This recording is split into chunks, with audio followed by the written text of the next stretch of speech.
right, so I'm going to do basically 4 things here today.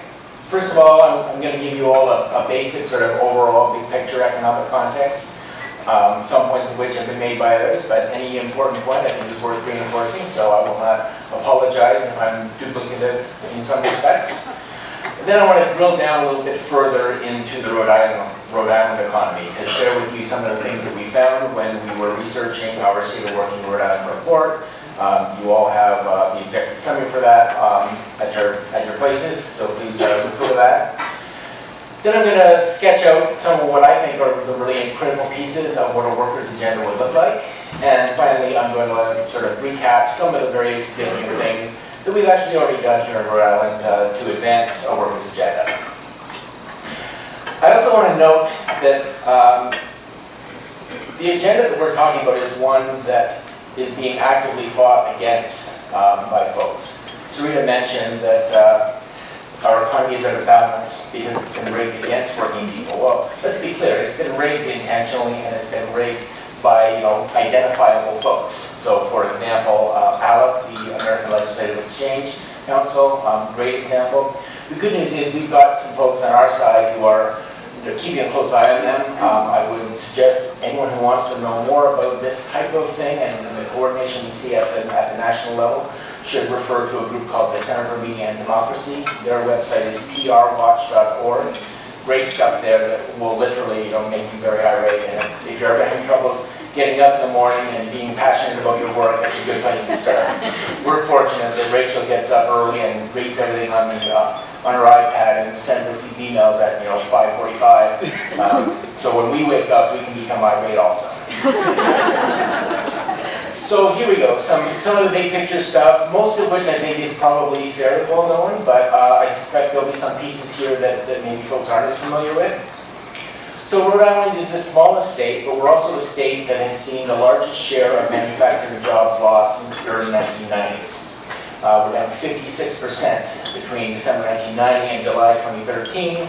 I can assure you that if we were using more recent data, you would see the same pattern, the same story. We'll see that in a second.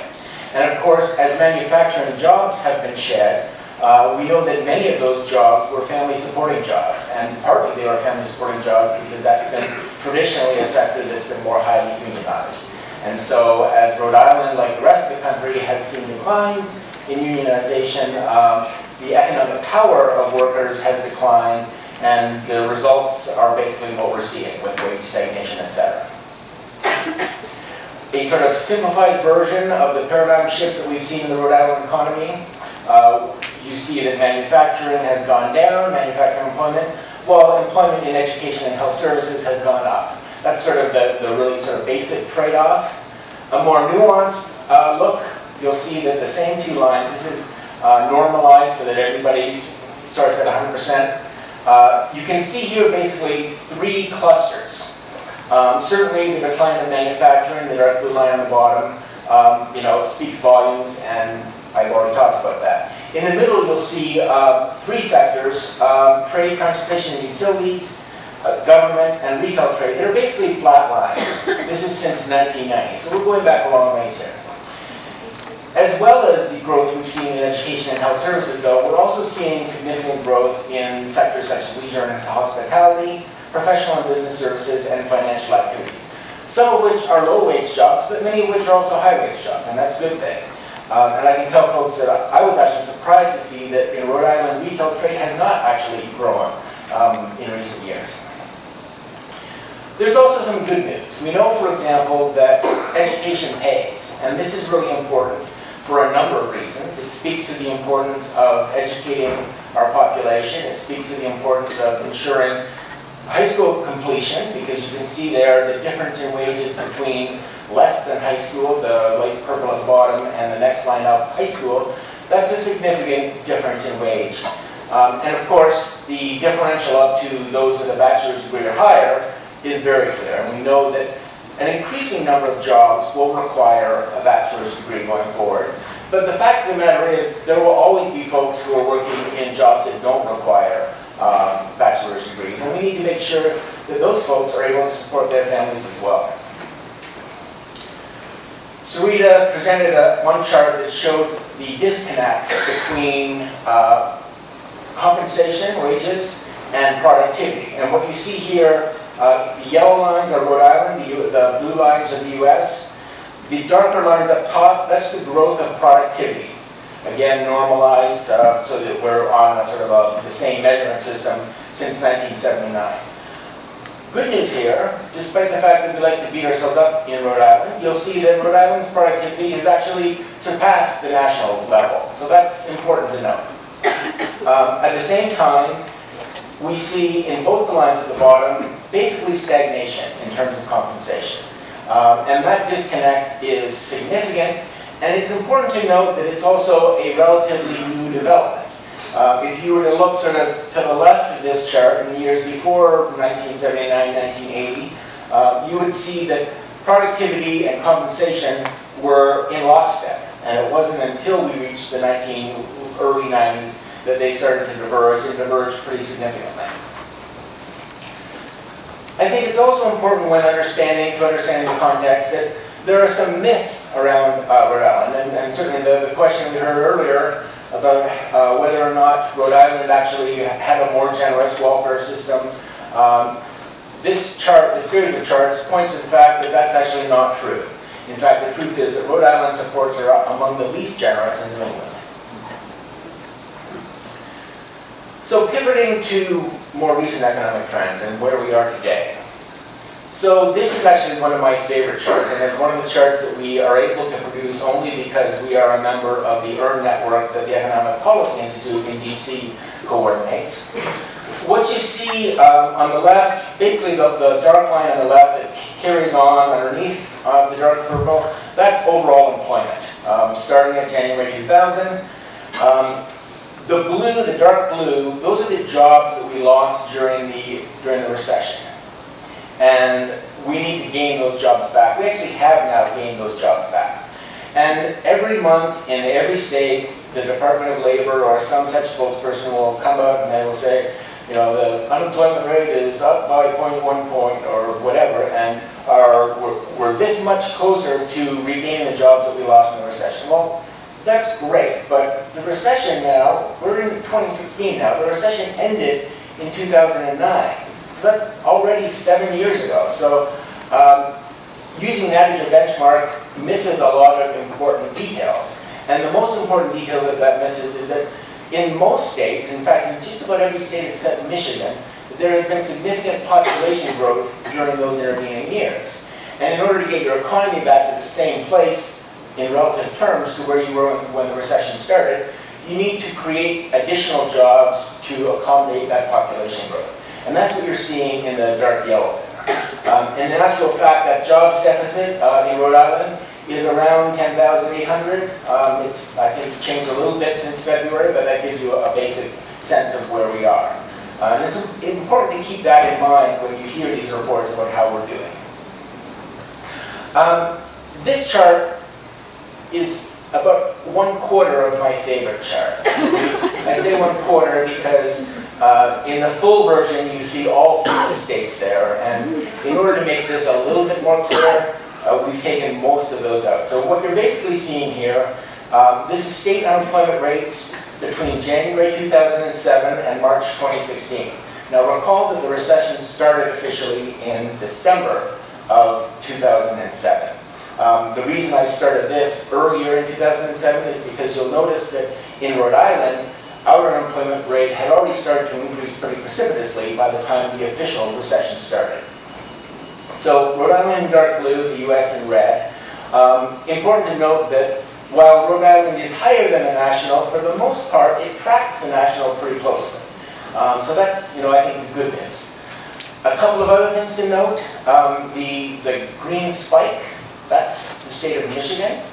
And I bet folks in this room can guess what it was that caused that significant decline in unemployment that you see there. That really significant spike that looks very different than everything else you see on this chart, and also on the full chart with 50 states. Anybody? What happened in Michigan that would be noteworthy? Saving the auto sector, that's right. So to me, this is an important lesson.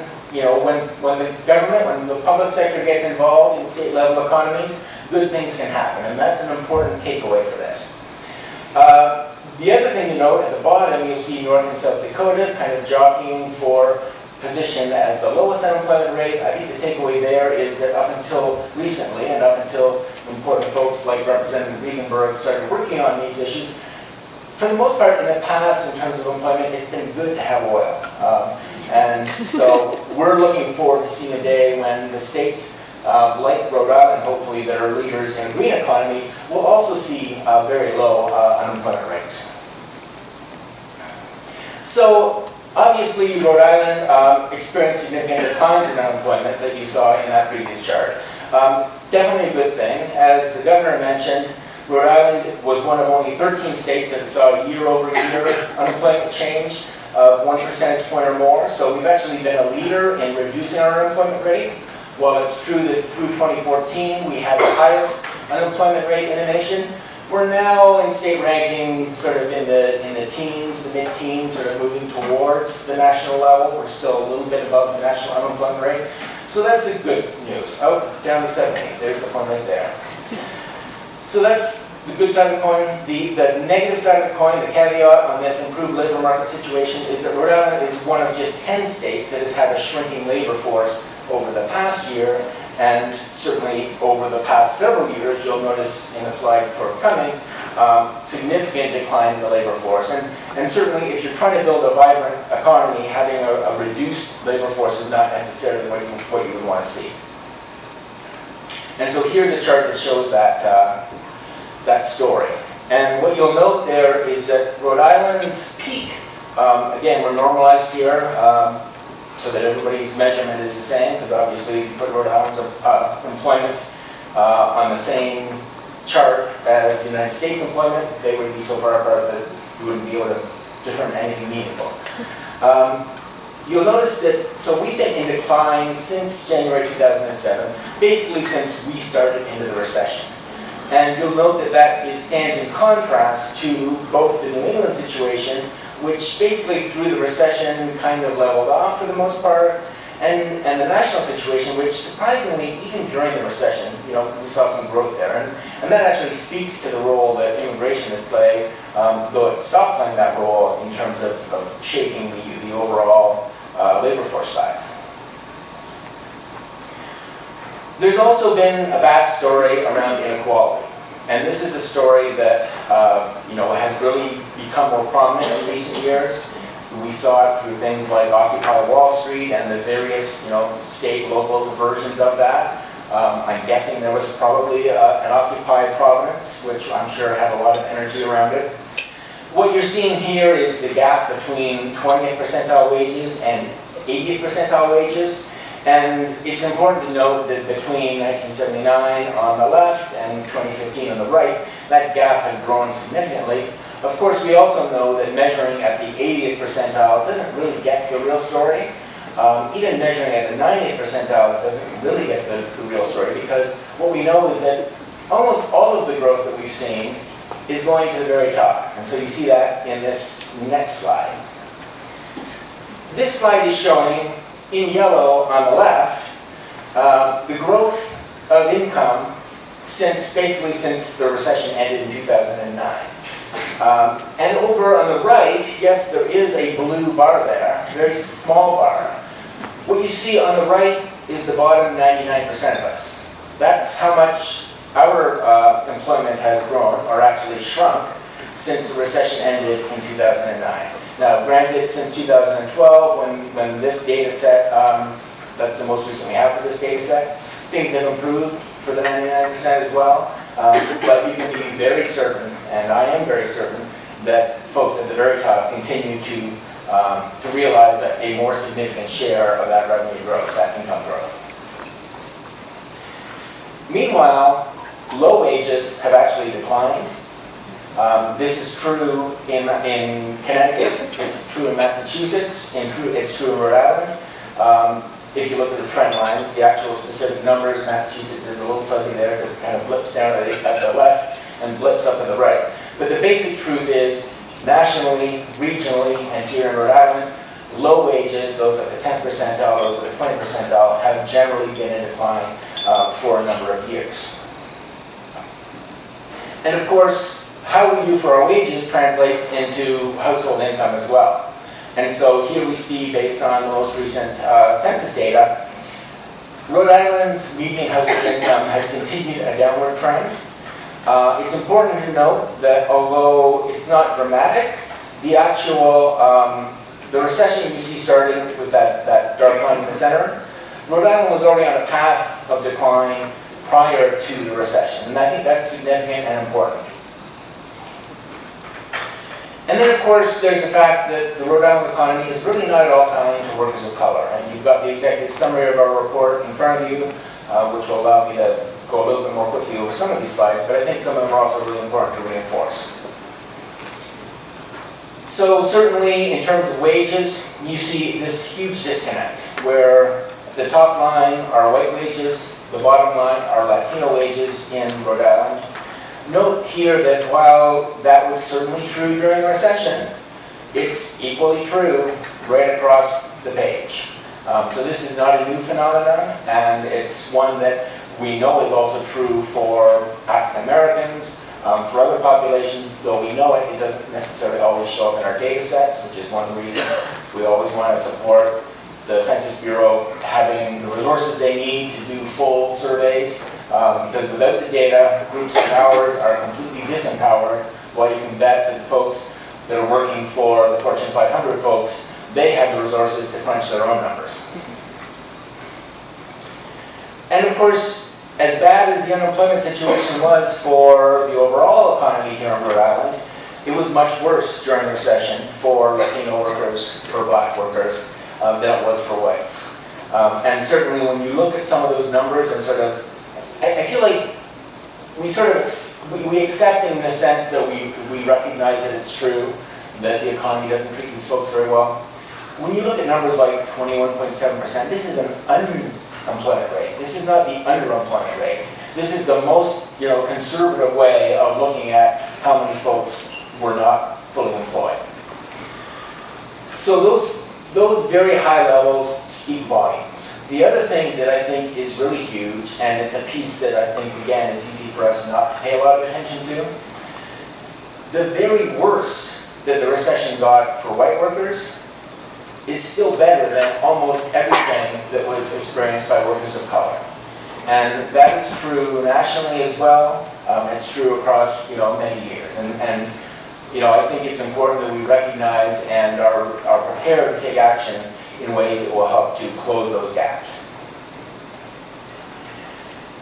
We also know, and please recall the previous slide about education paying, we know that there are disparities by race and ethnicity in terms of education levels. So the top chart here shows those lacking a high school diploma, and actually significantly, Rhode Island leads New England in all racial categories there, Black, Asian, Latino, and white, for the share of the population that does not have a high school diploma. Similarly, when you look at the share of population lacking a bachelor's degree, we continue to have rates, certainly for our Black and Latino levels, that are higher than really all the rest of New England as well. These slides, I feel really conflicted about. On the one hand, it's super depressing. On the other hand, this is one of the easiest things to fix. We know what it takes to educate people. We need to, corral the resources, do what we need in terms of, new revenues, looking at what has worked elsewhere, and investing in, strong public school systems for every single child in the state. We also know from some of the other data points earlier that some of the sort of threshold pieces that we try to strive for don't quite get the job done. So there's lots of effort, for example, about making sure that people of color are able to enter universities and colleges. What we haven't spent nearly enough time, energy, effort on is making sure that they actually graduate. And if you look back at the previous slide, and we'll certainly post these so everyone can see them, the wage differential for those who have a high school diploma, it doesn't get much better for those who start but don't complete a college education. And that's a huge and significant piece that we need to make sure we spend the time and resources to fix. All right, so this is my Marco Rubio moment. Grab some water.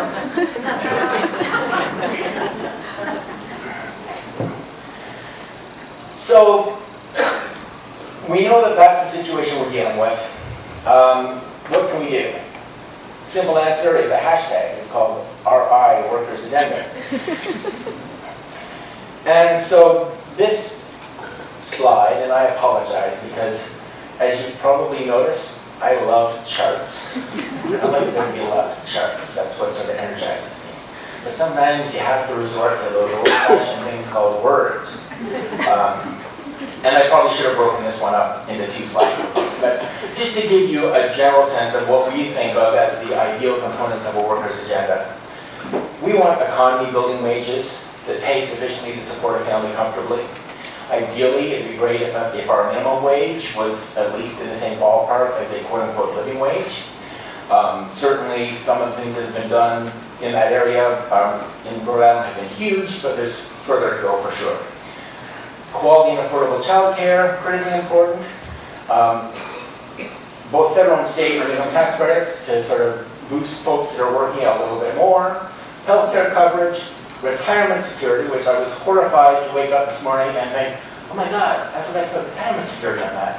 And it's actually really telling that I forgot that because it's one of the pieces that we forget all too often. And this is like one of the things, it's like the train that is coming down the track towards us. The light at the end of the tunnel is a retirement nightmare. And you'll hear folks that are talking about, there's 3 stools to the retirement, security. And 1 stool is your employer contribution, 1 stool is your personal savings, and 1 stool is Social Security.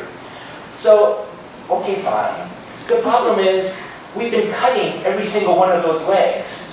And in the process, undermining our retirement security in ways that is huge, and that we need to make sure that we're addressing. Anyway, I digress, as I say. We also need some employment-based safety nets. So just very basically, we need to have a strong unemployment insurance system. We need to make sure that the unemployment insurance trust in Rhode Island is adequate. Right now, folks are patting themselves on the back because we now have a positive balance in our fund. But guess what? We're now 2 or 3 years past when many recessions would start. The typical economic cycle is 5 or 6 years, and as I noted, we're 6+ years into a recovery, already 7 years. So we know we don't like it, but we know at some point the economy is going to take another dip. We need to make sure we have an insurance fund that's adequate to address that. And then we also need to have a whole combination of family-supporting workplace provisions. Things like paid family leave, earned paid sick leave, fair scheduling. All pieces that we've talked about extensively in Rhode Island. Some of those pieces we've done a pretty good job of advancing.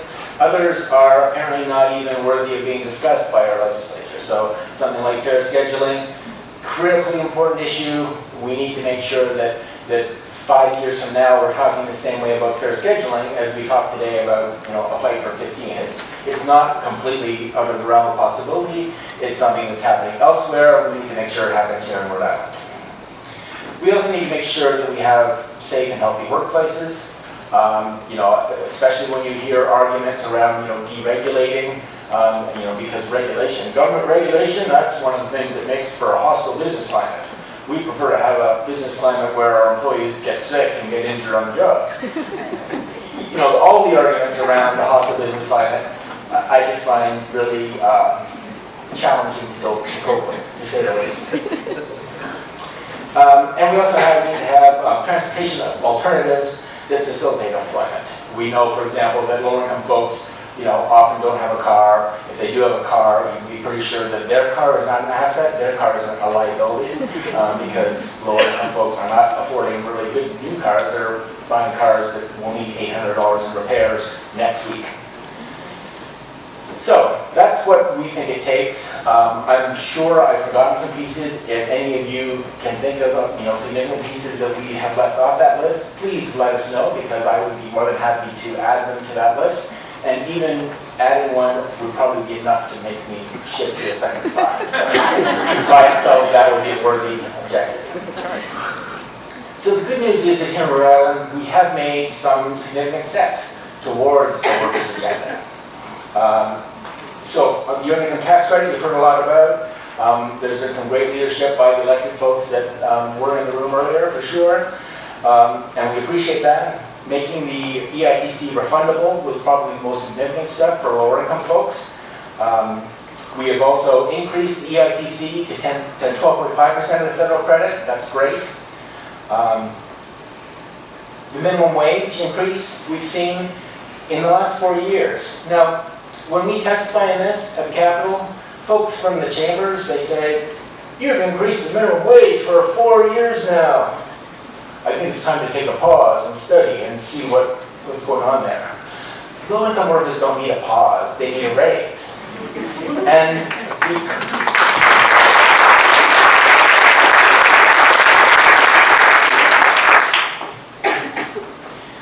And because we know that inflation eats away at our wages, and you'll see this in a slide, next slide up, anytime that you are not increasing minimum wage, you are effectively giving Rhode Island's lowest income workers a wage cut.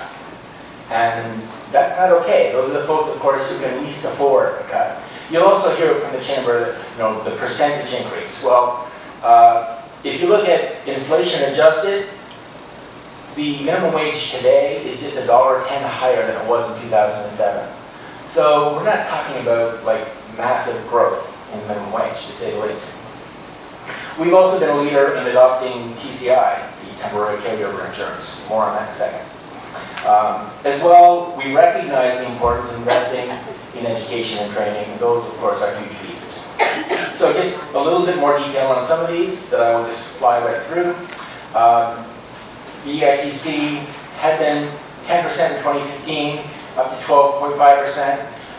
It had been a non-refundable credit for many years. That tends to help middle-income folks much more than lower-income folks. The EITC today helps about 83,000 tax filers, most of whom are families, essentially.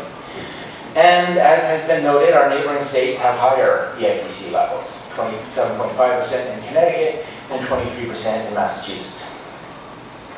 On the minimum wage, this basically sets the floor for for wages that employees can be paid. Keep in mind that EPI standard of need that we update every couple of years, we'll be doing it this year, I'll be doing it this year, found that each parent in a two-parent family of 4 would need to earn over $15 an hour just to meet their basic needs. So that kind of puts the Fight for 15 debate in context. It puts our efforts to raise it to $10.10 or $11. It makes those seem pretty modest by comparison. And those are important factors.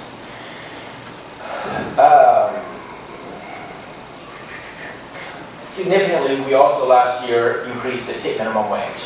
Now, nationally, the tip minimum wage is $2.13 an hour.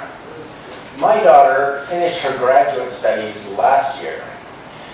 And in my mind, I'm realizing my daughter was not yet born when the tip minimum wage nationally became $2.13 an hour. And in far too many states, thankfully not Rhode Island, that remains the tip minimum level. Here in Rhode Island, we have a very generous increase to from $2.89 up to $3.39 in 2016 and $3.89 in 2017. Now, yes, I'm being facetious. That's, if you do the math on that, that's, even if you round up, that's $4 an hour. It's like $2,000. I mean, it's just ridiculously small numbers. And obviously, for those very reasons, we need to make sure that we're keeping that piece of the puzzle growing as well. Too often, in debates around the minimum wage, the folks that oppose the minimum wage will sort of pay lip service to their general opposition, but knowing that they will keep the tip minimum wage off the table. So the really powerful folks, the restaurant associations, etc., that's the piece that they care about really more than any other. So When it was last minutes of bargaining, let that slip away, we're basically throwing our lowest income folks completely under the bus, and we need to make sure that that's not happening. Just to reinforce my comment about inflation eating away at minimum wage, if you look in the blue line here, you see the changes in Rhode Island's nominal minimum wage starting in 1999. You'll see the 4 increases that we've had over the last few years, up from $7.40 to $9.60.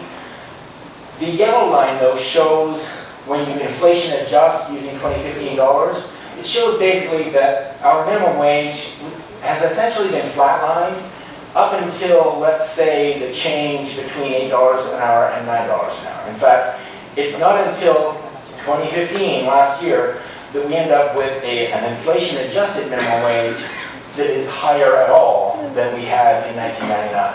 Again, a telling statement. On TCI, we've been a state leader, and I think it's great that we've been able to lead that. Senator Golden has played a huge role in leading our work, and we certainly thank her for that. It's huge.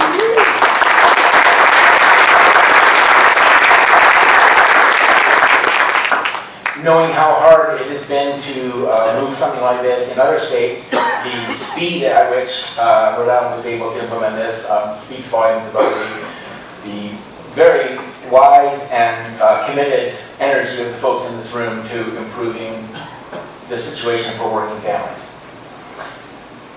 We've also made some significant strides in terms of child care, our child care assistance program. Most significantly, our exit pilot, which was launched in 2013, which allows families to increase their earnings a little bit and still stay within the program. So as their wages increase, instead of seeing a cliff effect, they see basically their benefits phase down. And we end up in a much more positive situation, a situation that has allowed hundreds of additional children to remain within the program, and obviously it makes a huge difference for their families, and that's great. This gives a graphical example of that.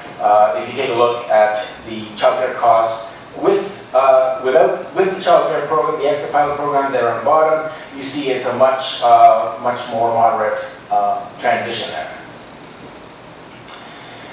And so you put all these pieces together and you get a picture of a state that is moving in the right direction. We recognize what needs to be done. Some of those pieces have bubbled up and we've taken significant action on them.